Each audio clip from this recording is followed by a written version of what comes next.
Welcome back. This time we're talking about The Commuter, the latest film to star actor Liam Neeson as a man in a precarious situation, but who has the right skills to save the day. This film reunites Neeson with non-stop director Jaume Collet-Serra, and I probably butchered that name.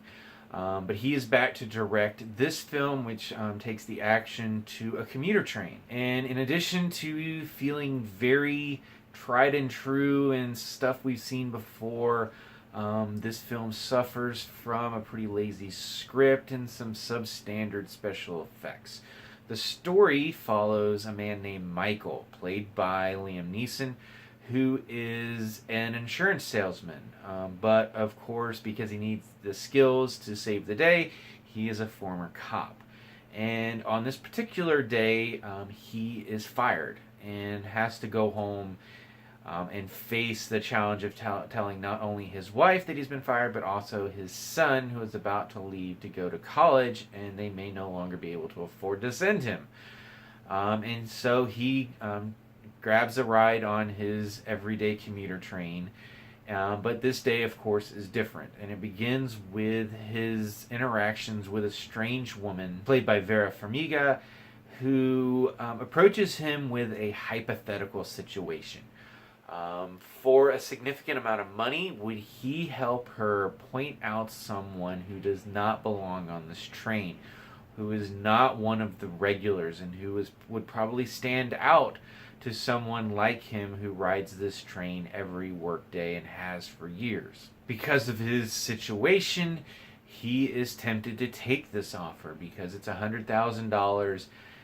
Even though he will not know what will happen to this person that he points out. But most likely it will not end well for that person. And to make the stakes higher, of course, the woman is part of some grand conspiracy, the great them of, I hate to say it, but lazy storytelling. In that they are nearly all-powerful, have connections everywhere, and puts our main character in the highest level of peril, and forces him to continue on trying to find this person. And that is the setup for this movie. As I said multiple times already, the script is quite lazy. It's sort of like one of those old serials where our hero is backed into a corner that there's no way he can get out of, and then he does.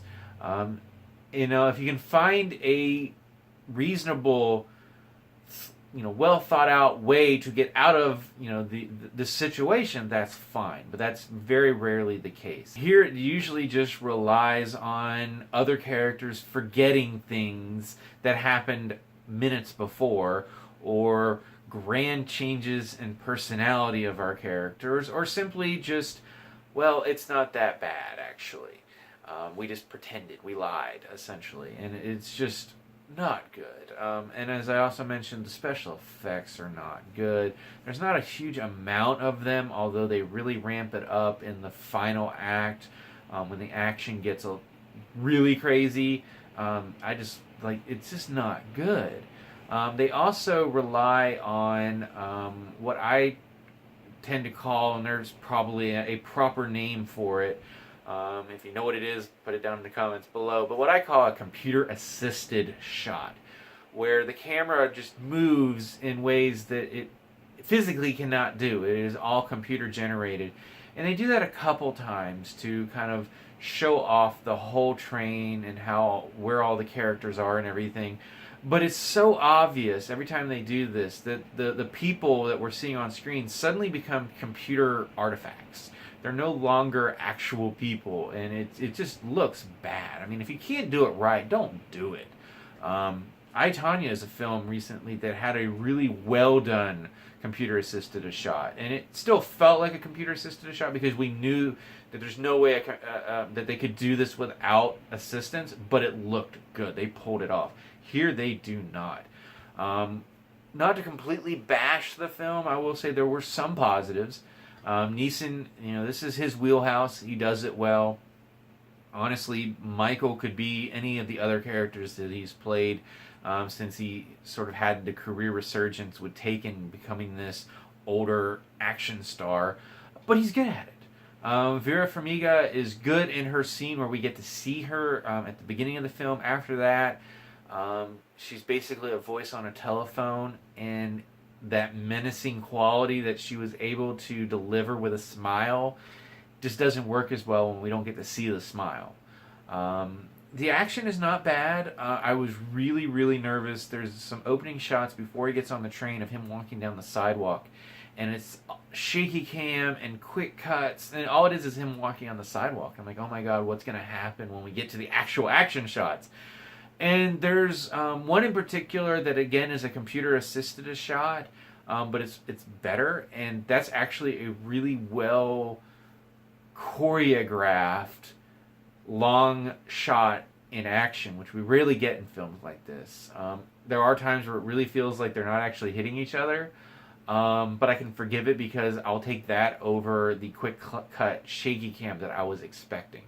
There is some mild entertainment to be gained from this movie. It's just not that great. From a writing standpoint, it's subpar. Special effects, subpar.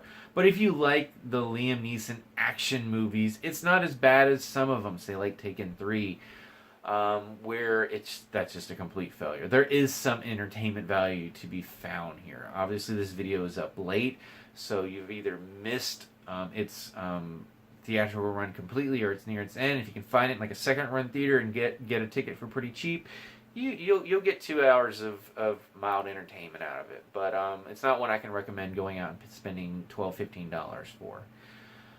So at this point, I'm going to turn it over to you. If you've seen the Commuter, what did you think about it, and what is your favorite Liam Neeson action movie?